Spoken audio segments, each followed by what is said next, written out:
Môre julle. Dankie vir die musiekspan. Dit was verskriklik mooi. Ons het regtig 'n groot God.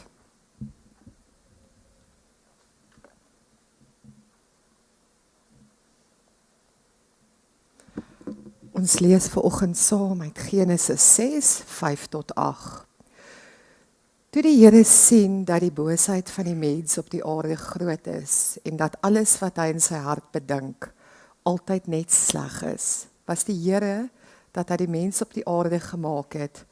Dit het hom tot in sy hart gegrief. Toe sê die Here, ek sal die mens wat ek geskep het van die aardbodem af uitwis. Mense sowel as diere, ook kruipende diere en die voëls van die hemel, wat ek is jammer dat ek hulle gemaak het. Maar Noag het guns gevind in die oë van die Here.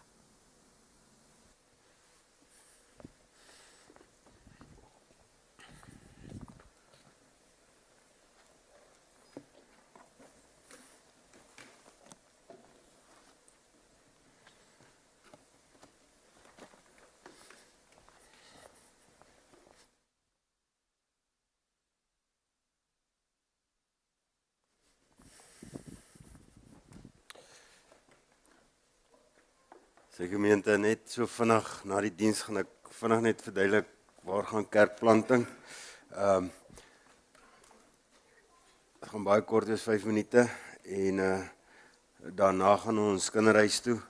So die motorfietsryers wat hier is, gee ons net so 'n paar minute dat ons net vinnig koffie kry. Petrol vir die gemoed en dan gaan ons saam as groep ry van daar af. Ook dankie aan almal wat skenkings gegee het. Dit is regtig lekker om te kan gaan en weet, vandag gaan ons deur God se genade bietjie bederf. God is regtig groot. Kom ons raak net stil.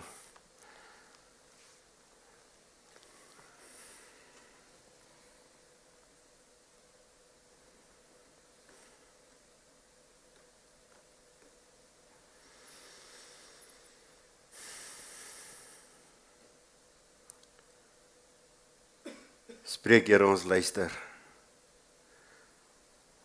Spreek ten spyte van die swakheid van die prediker. Spreek te midde van ons omstandighede.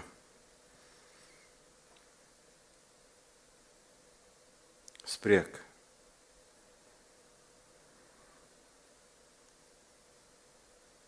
Ons het U woorde nodig, Here. Ons bid dit in Jesus naam.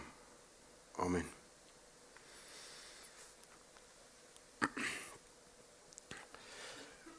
Petrus is 'n persoon wat ek dink baie veral van ons jong ouens hierso baie van sal hou. Hy het ook, soos die Engelsman sê, geconceal carry. Hy het sy swaard die altyd by hom gehad en hy het heel moontlik 'n paar ouens al uitgehaal ook in sy lewe. En hy was regtig, sy hele wese was lief vir die Here. Daar was min wat hy nie vir God sou doen nie. Ons lees dit as hy goed sê, soos Here al verlaat almal hier, ek sal nooit nie. Ons sien dit daar in die tuin van Getsemane, sien ons ietsie van sy karakter. Toe hy swaard trek en die ou se oor afkap, die soldaat se oor afkap, en ons moet onthou, hulle was ongelooflik baie soldate gewees, 'n hele groep soldate gegaan om Jesus gevange te neem. En Petrus is die enigste ene wat opstaan. Hulle was heeltemal, ekskuus nou heeltyd Engelse woorde sê, maar ge-outnumber en ge-outgun. En Petrus het daar besluit, hy sal sterf, maar hulle gaan nie aan Jesus vat nie. Ons sien dit so, maar dan sien ons dieselfde ou, en dieselfde ou met dieselfde bravade, dieselfde wil om die regte ding te doen, dieselfde wil om te beskerm. Sien ons daar met die kruisiging van Jesus en hoe hy gemartel is en so. En ons sien een keer op die volgende keer sê hy, ek ken nie hierdie man nie. Inteendeel, hy druk dit al hoe sterker en sterker en sterker uit. Soos hy is hierdie bewuste, ek ken nie hierdie man nie.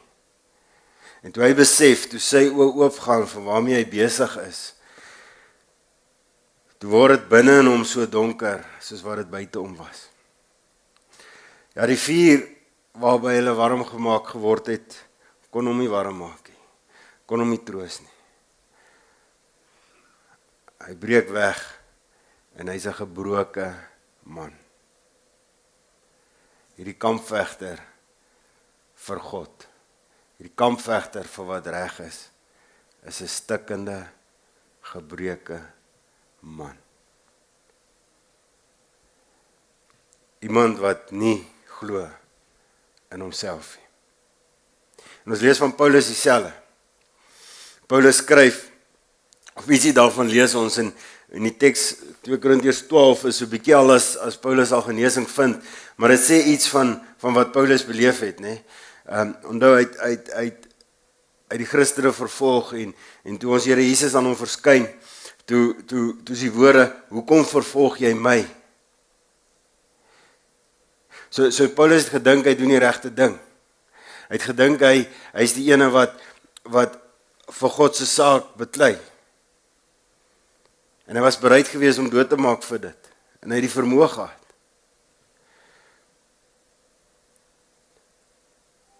En dan lees ons, vir 'n paar jaar raak hy weg. Hy gaan genees. Hy gaan leer. Hy gaan hom, dit wat hy ken, en in die Ou Testament, groot dele van die Ou Testament uit sy kop uit geken, want dis wat die Fariseërs gedoen het, en van die Fariseërs is hy een van die profees gewees, een van die mees geleerde ouens gewees, en hy gaan om dit wat hy geleer het, dit wat in die Ou Testament staan, wat 100% God se woord is, het hy gevat, en hy dit begin sif, en hy dit begin laat sin maak, in wie Jesus is. En met daai kennis, gedrewe deur God die Heilige Gees, en met die ywer wat Paulus het hy deur die kerkplanter geword, maar luister wat sê hy. Hy sê, in 2 Korintiërs 12, ek weet nie of dit vers 6 of vers 9, maar ergens in 2 Korintiërs 12 sê die volgende, hy sê, om myself nie te verhef nie, het God, die een wat hy aanbid, die een wat vir wie hy sou doodmaak, het God vir my 'n engel van Satan gegee. 'n doring in my vlees.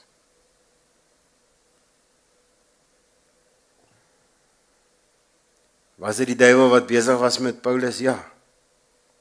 Was dit sy eie vlees wat hy nie kon hanteer nie, wat dinge in sy hart gemaak het? Ja.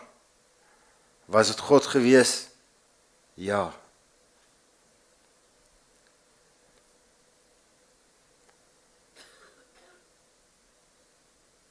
Dit vir my is 'n pragtige beeld, 'n pragtige prent van wat met Noag gebeur het, wat met die mense in Noag se tyd gebeur het.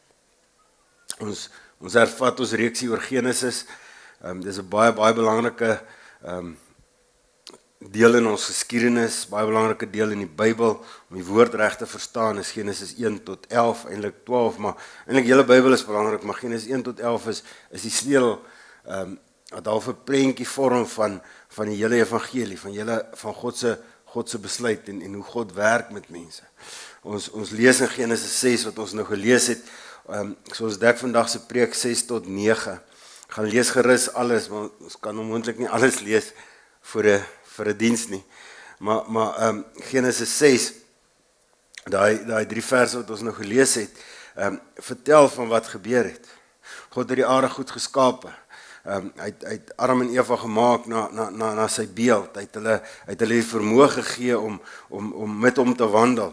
Hy het hulle ware kennis en geregtigheid gehad. Met ander woorde, hulle het die vermoë gehad om by God uit te kom, om te verstaan alles wat gebeur. Hulle het die vermoë gehad om nie sonde te doen nie, maar hulle het. En van daar af is dit een groot val weg van God af. Dis een groot verwaandheid, dis een groot ek kan self. Dis een groot ons kan dit doen. En dit het net al erger en erger geword. Dit is soos hierdie sneeubal wat net meer en meer word en God kyk na dit, sê die Bybel, en hy's gegrief. As dit so ruk terug die woordjie ring gebruik, rang, dis dieselfde idee waar hy woordjie gegrief van praat, is God se hart was omstynig, hy seer as hy na die mens kyk. Hoekom? Want die mens is 'n sondige wese. Tot in ons kern maak ons seer. Tot in ons kern bal ons vuis teen God. As ons aan onsself oorgelaat word, is dit wat gaan gebeur. En dis wat gebeur het in Genesis 6. Massamoorde, alles wat lelik is, dink aan dit. Dis wat gebeur het.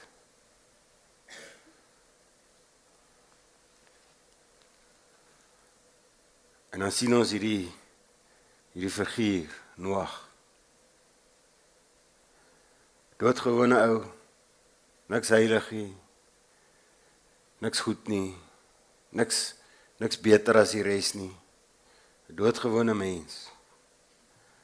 Maar God sien hom raak. God gee hom genade. En as ons 'n bietjie aanlees en dan staan daar God het hom gesien as vol van geregtigheid, sonder kwaad.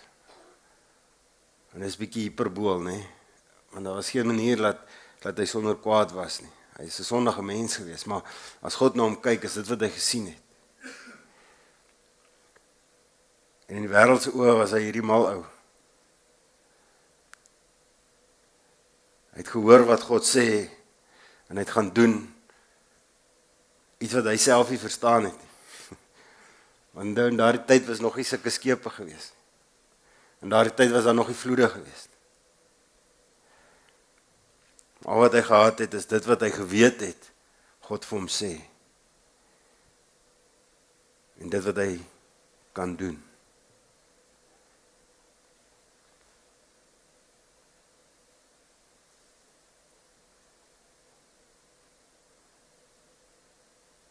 En dis dit waar ons is nie.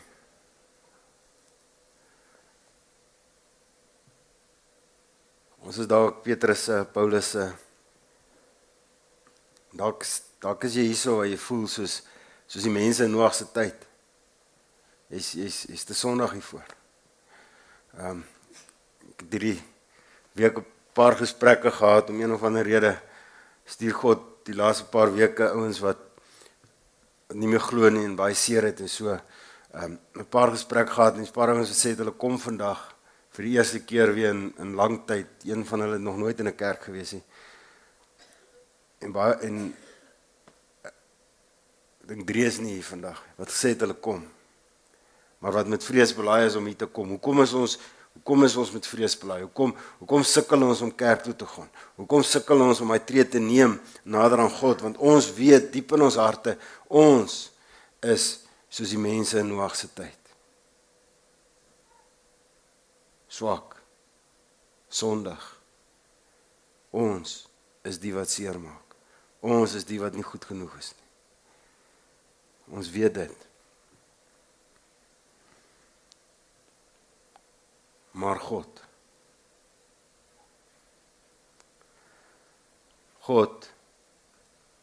het 'n verbond met die wêreld gesluit, nog voor Noag se tyd.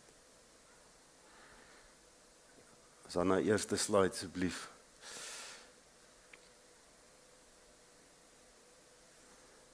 Hy het beloof, Genesis 3 vers 15, hy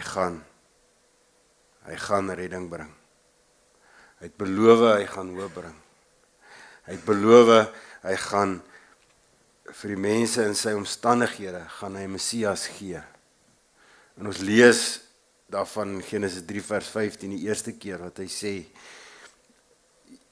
Eva uit jou saad uit, die mense saad uit, gaan daar redder kom. Hy gaan die slang doodmaak en die slang gaan hom aan die agskeemp uit. So dieselfde tyd as wat hy doodgemaak word, is dieselfde tyd wat daar redding kom. Hy beloof hy gaan nie die mensdom los aan hulle eie sonde nie. Hy beloof hy gaan daar wees vir sy kinders. Dis 'n belofte. En Genesis 6 tot 9 is 'n deel van hoe God sy belofte hou. Hy hou by sy beloftes, nie omdat ons goed is nie. Petrus verdien die dood. Petrus het verdien op daai oomblik dat hulle hom vat en saam met Jesus kruisig. Dit sou regverdig gewees het. Paulus, toe God aan hom verskyn het, moes hy dood neergeslaan het. Want hy was 'n moordenaar.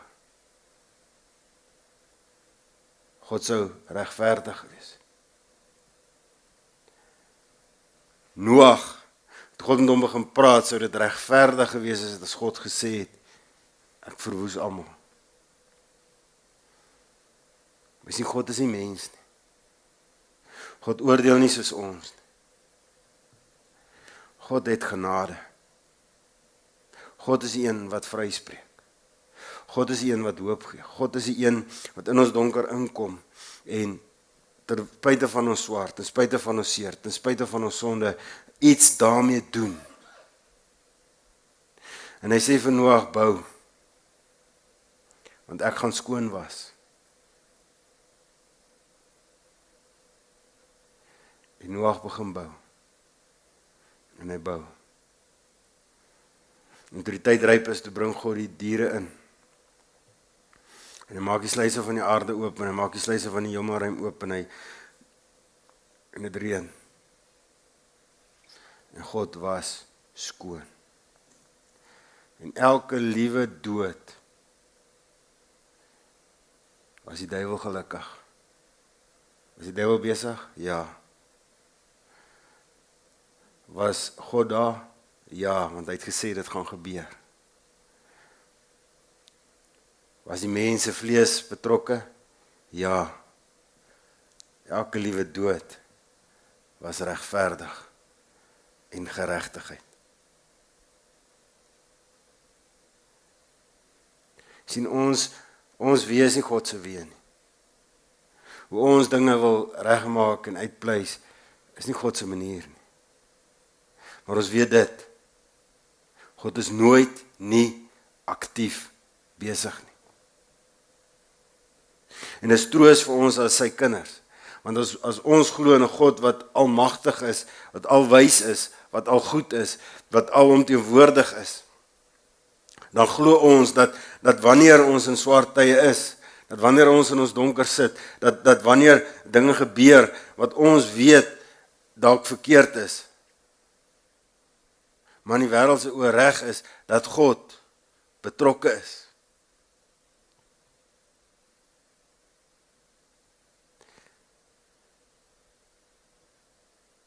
Hy is betrokke. En vir ons as sy kinders beteken dit dat hy gaan skoon was. Skoon was. En hy skoon was, maak partykeer seer. Ons het op die plaas het ons sulke pershoed gehad wat ons op die diere gespuit het. As hulle oopgesny is of iets. En as jy reg goed opspuit, dan brand dit verskriklik. Maar as jy dit opgespuit het, dan weet jy, dit is skoon. Jy weet as kans is goed dat daar nou genesing kan kom vir jou wond.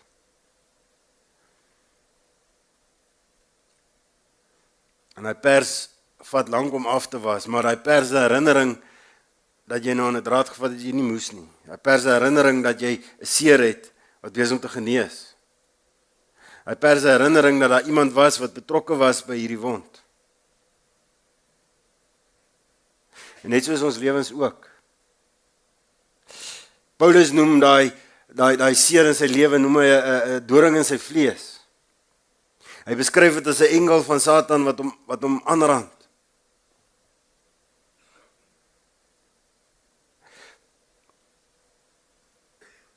Petrus gaan sit een kant, stil, verslae, stikken.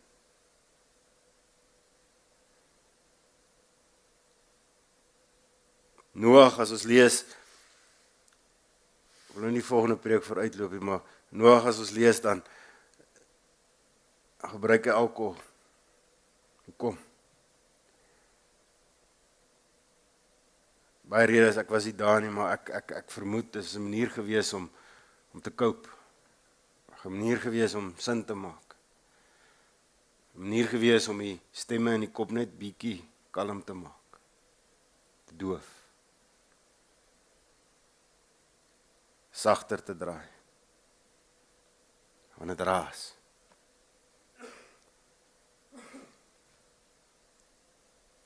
Maar God is besig, ten spyte van hulle swakhede, ten spyte van hulle tekortkominge, ten spyte van hulle sonde, selfs om hulle donker te hanteer, die sonde wat hulle dan doen, ten spyte daarvan, wat doen Petrus? Wat doen God met Petrus?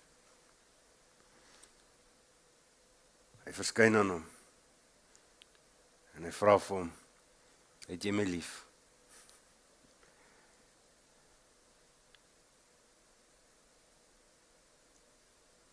Wat wil hy doen? Ons Here Jesus Christus krap verby daai seer, krap verby die donker.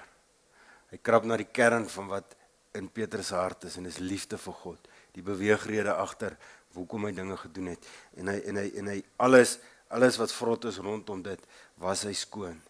En hy herhaal dit, 3 keer herhaal hy dit, en vra, het jy my lief, het jy my lief, het jy my lief, en elke keer sê hy vir hom, sorg vir my skape, laat my lammers wy.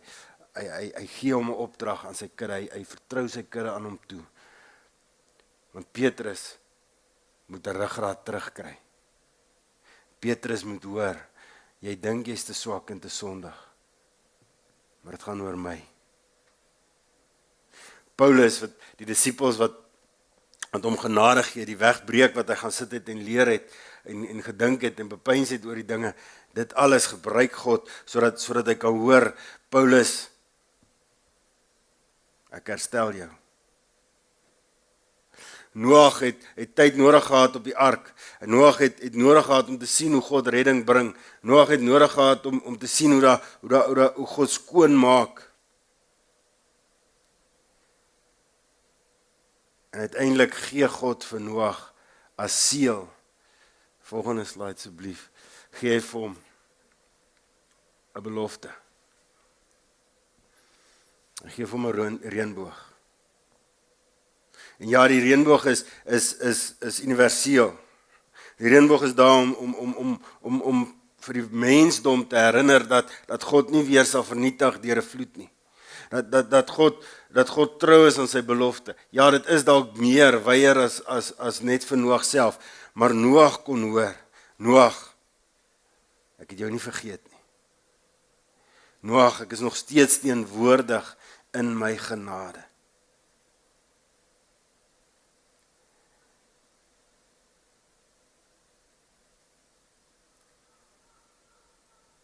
Ek weet nie waar is jy in jou sonde nie. Ek weet nie waar is jy in jou omstandighede en die goed waarmee jy worstel nie.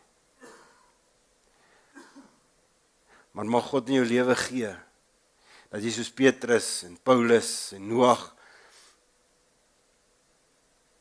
ook kan sien, God is daar in jou lewe. Hy het nie laat gaan nie.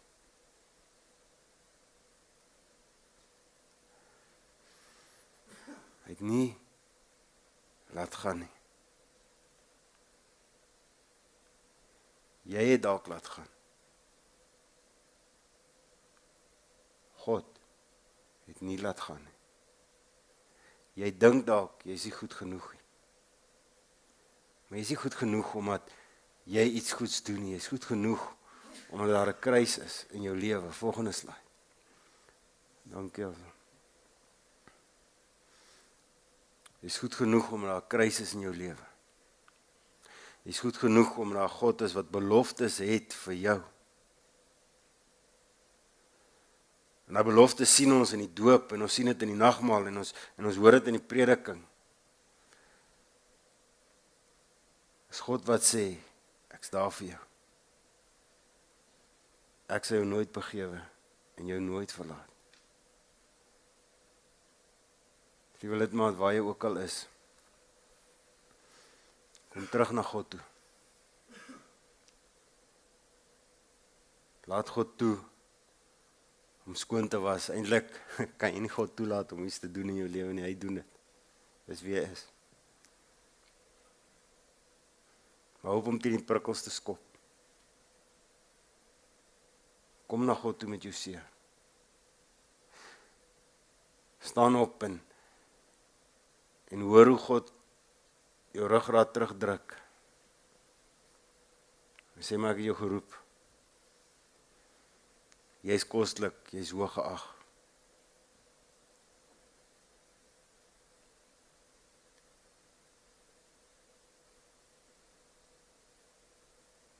Kyk na die reënboog.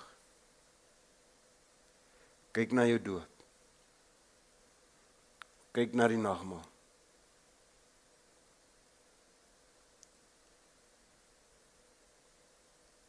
En wanneer jy daai liefde raak sien, staan op en werk vir die Here.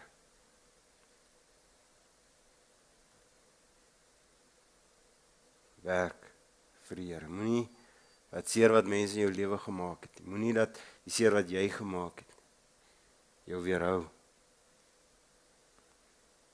van 'n lewe naby aan God nie. Moenie dit maak dat jy jou gawes begrawe, want jy dink jy is nie goed genoeg nie.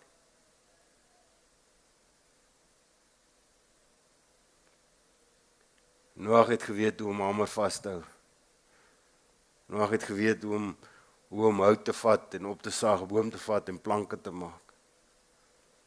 En God se plan met Noag was redding met sy gawe. Jy weet nie wat se kettingreaksie jou gawe veroorsaak in iemand se lewe nie. Moenie terughou omdat die duiwel besig is nie. God is ook besig. En hy word nie omkant gevang nie. Hy staan nie apaties nie. Hy staan nie onmagtig nie. Hy stel dit wat Satan doen. Hy stel dit wat in jou vlees aangaan. Jou eie son, alles stel in sy diens en hy maak iets beters daarvan. Paulus gaan verder as hy sê van die duiwel en sy vlees en God, dan sê hy, maar God se krag, 53 vertaling, God se krag word in my swakheid volbring.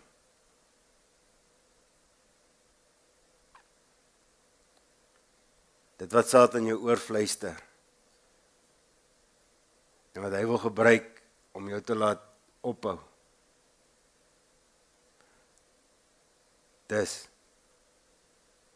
dis waar God se krag aan deurkom.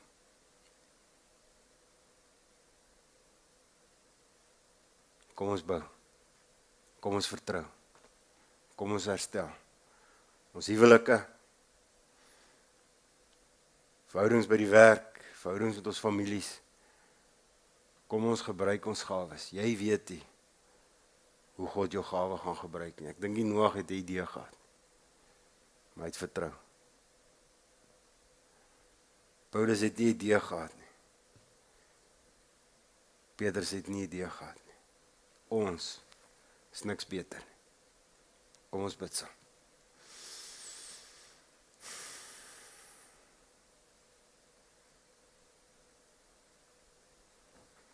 Here, ons is swak en sondig. Here, ons trane oor ons sonde het U reiniging nodig.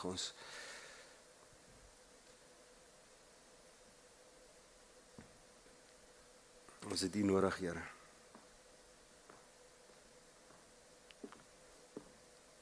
Help ons om te sien hoe U in ons werk. Help ons om te glo. Help ons om te dien. Lei ons, Here. Ons het U lief. Ons het U nodig. En ons wil dankie sê.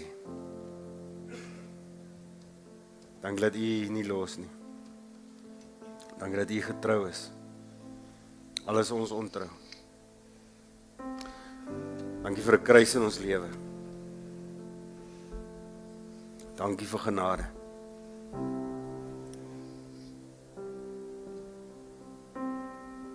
Dankie in Jesus naam.